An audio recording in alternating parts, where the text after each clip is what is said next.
my channel. Today we're going to talk about our flapjack, or commonly called as paddle plant. So in this video, I will discuss how to properly care of this plant, and also I will discuss some diseases or some problem of this plant, or is there is any chance to revive the dying flapjack. So if you want to know more about this succulent, kindly watch this video until the end. And if you're new to my channel, don't forget to hit like and also subscribe to my channel. And if you will find this helpful, please don't forget to share it with your friends. So,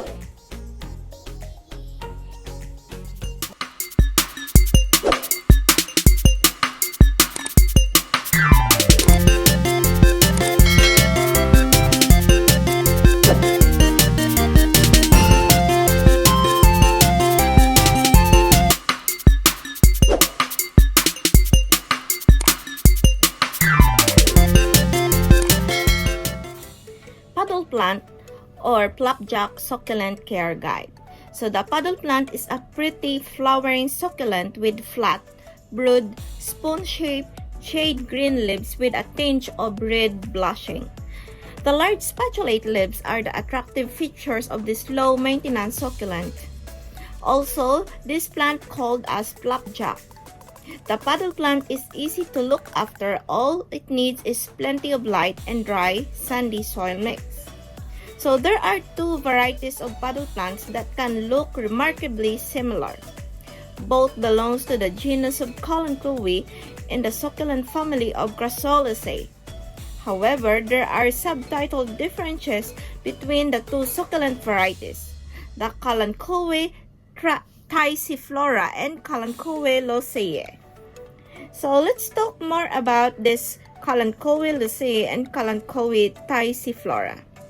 The two paddle plant species, the Kalanchoe Thyciflora and Kalanchoe Loceae, are easy to confuse. Both have shade green leaves in the shape of broad flat spoons.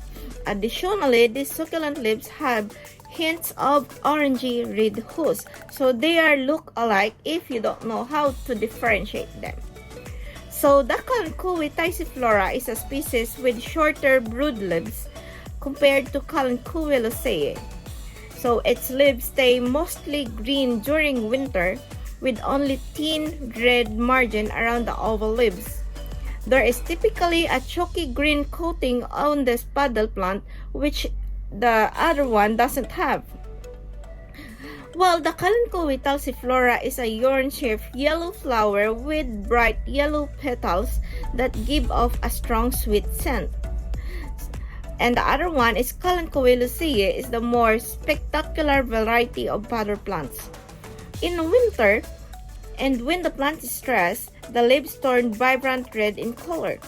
Comparing the two paddle plant, you'll see that Kalanchoe Loceae has tubular flowers with greenish yellow petals. Additionally, the paddle plant isn't as heavy scented as Kalanchoe Thyciflora. Kalanchoe Loceae and Kalanchoe Thyciflora belongs to a group of evergreen succulent in the Grassolaceae family. Paddle plants have thick waxy green leaves growing in a rosette shape. The green leaves or the green jade leaves have attractive hues of red, with Kalanchoe Loceae having redder leaves.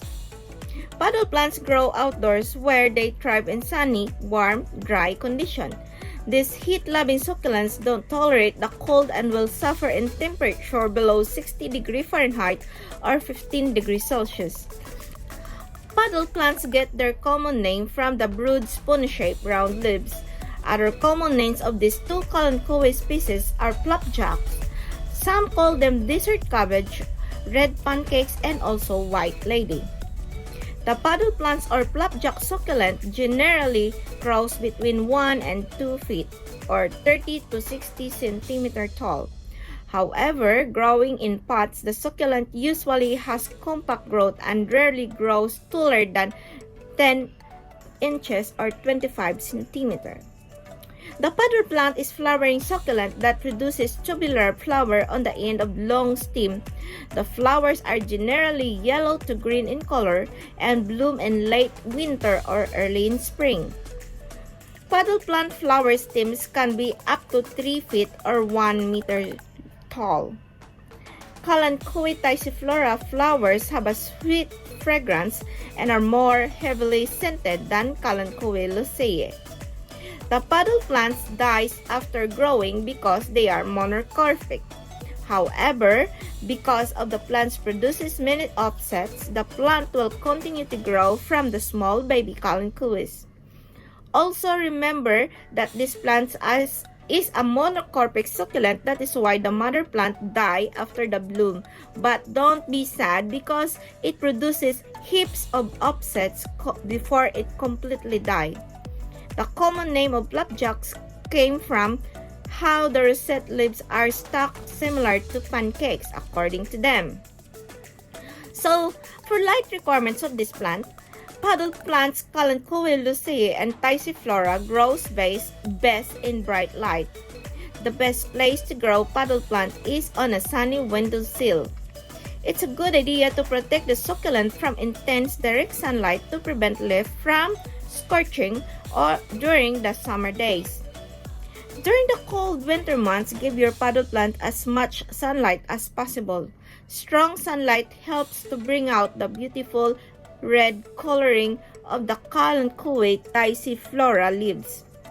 You'll notice that the leaves of Kalanchoe lucea have more intense red color than Kalanchoe thyssiflora. Paddle plants will also grow in a shade. However, you'll notice that the succulent's foliage loses its rich tinge and become a pale jade green in color. The rounded ovate leaves will also become elongated as the leaves stretch toward lights. So for the soil requirements of this plant, like carrying the most succulents, paddle plants must grow in a loose, aerated, sandy soil that has excellent drainage. You should ensure that the soil dries out relatively fast between watering. The key to a healthy paddle plant's growth is draining holes in the path and allow the water to drain freely. To create a succulent mix for paddle plants, I have a video how do I make my own succulent mix. Please check my other video about this one. You can also make your own mix, as I said, or you can buy a desert plants succulent mix in a plant store. Just add some perlite and pumasonate to make it more well-draining mixture. For growing paddle plants indoor, it's best to grow them in terracotta pots. The porous material allows the soil to dry quicker and helps prevent any issues with excessive small moisture that I will discuss later. For water requirement of this plant, water your paddle plant succulent whenever the top 2 inches or 3 inches of the soil is completely dry. During the summer, you may only have a water your flapjack succulent every 2 weeks. In winter, keep watering to a minimum or don't water it at all, but make sure that you also keep on checking your plant because your plant is alive. If you will not water them, your plant might die. Paddle plant is a drought-tolerant succulent, so it's always better to underwater them instead of overwatering them. The best tip for watering paddle plants is to let the soil dryness dictate when you water the succulent. Although every 2 weeks is suggested, it is just a general guide. But always remember to check your soil before watering because that's the best thing for you to do to avoid overwatering. For the temperature requirements of this plant, the paddle plant grows best in temperature between 65 degrees Fahrenheit or to 75 degrees Fahrenheit or 18 degrees Celsius to 24 degrees Celsius. However, the heat-loving succulent will still grow well if as low as 60 degrees Fahrenheit or as high as 85 degrees Fahrenheit. The lowest temperature for Kalanchoe plants before leaves get damaged is 30 degrees Fahrenheit. The best thing for Kalanchoe flapjack succulent is that it grows in even room temperature. So avoid putting the potted paddle plant in a cold draft beside an open window or near a hot air vent. The temperature fluctuates will stress the plant and can cause the fleshy spoon-like leaves to drop or to curl up. You can grow your powder plants indoor as well. But if you live in a colder climate, you can grow Kalanchoe in a pots outside in the summer and bring them indoors when the temperature drops to 60 degrees Fahrenheit. But also make sure that you take care of your plants very well. I have a video on how to take care of your plants or your succulent indoor. Please check my other video about this. For humidity requirements, to care properly for your powder plants, keep it in an average room humidity below 40%. Paddle plants are native to a dry, arid condition of South Africa. It's also essential to protect the foliage from dampness and moisture to avoid fungal disease and powdery mildew issues. For fertilization requirements of this plant, paddle plants benefit from light fertilization every 2 months during the growing season. Use a balanced houseplant fertilizer diluted to half strength. Alternatively, you can use also a fertilizer formula for succulent and cactus plant. To ensure the best growth, it's vital to hold off fertilizing paddle plants during winter. Paddle plants, like many other types of succulents, grow faster in warm, sunny conditions, but during winter, paddle plants' growth slows down and they stop growing. Their slow growth rate in the winter is the reason to hold off watering and fertilization or fertilizing during this time. Pruning paddle plants helps remove leggy growth and to propagate using the leaves. A mature paddle plants can also have dense growth that can crowd out the offset or the baby plants. So, should you let a Flapjack succulents flower? Many people consider tubular Kalanchoe flower as insignificant and not worth keeping. Snipping off the flower stalk helps the plants or the succulent grow compact. So cutting the flowers won't harm your paddle plant and may even speed up the growth because your plants will focus under growth and not under flowering. And also remember that your paddle plant is a monocopic succulent, so it's best to cut your flower. To propagate this plant, paddle plant's propagation is usually done by leaf cuttings, offsets, and seed. But it's best to propagate Kalanchoe plants in spring or summer. To propagate by leaf cutting, cut a few healthy leaves from the mother plant as close to the stem as possible. Place on a paper towel and allow them to dry in a few days. Put the cut leaf in a small pot with moist soil for succulent plants and then transfer the tray to a sunny location and keep the soil slightly moist by misting it occasionally to encourage growth. The easiest way to propagate this plant is by replanting offset, which is the best method that I'm using. So look for small, mini-mature or small plants growing near the plant base.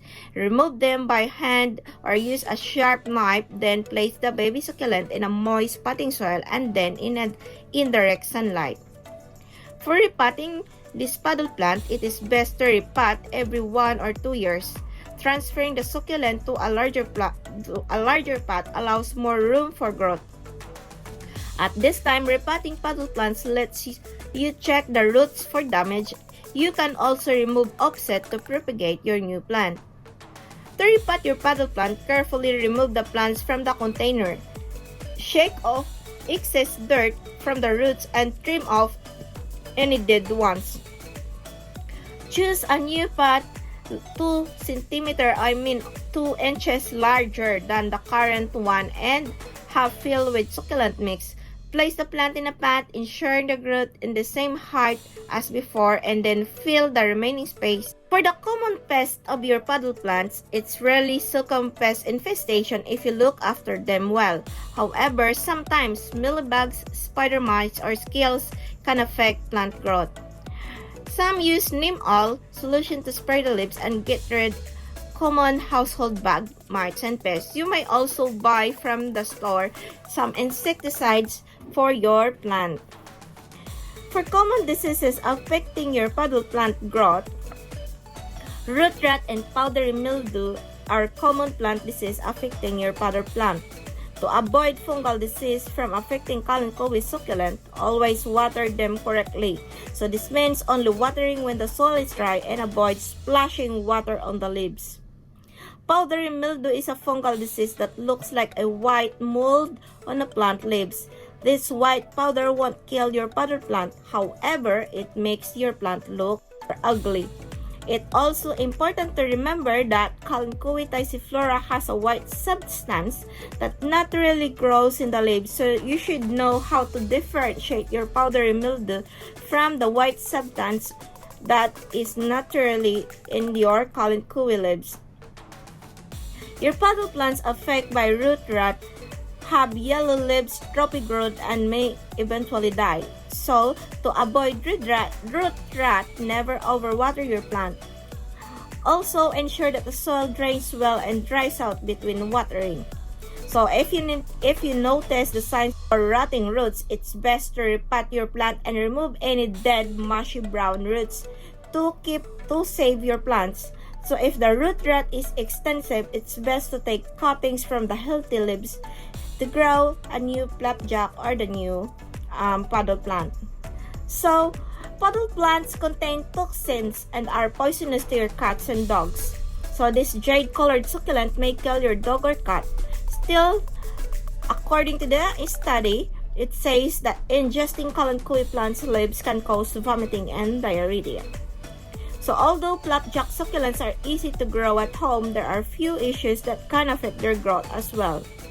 So, watering or light issues are usually to blame for puddle plants' leaves starting to curl. Flapjack puddle plants grows best in a dry, sandy soil and needs to be watered occasionally. Also, the potted succulent grows in a bright light and some direct sunlight is fine. Try to avoid growing puddle plants in a shaded or dark rooms.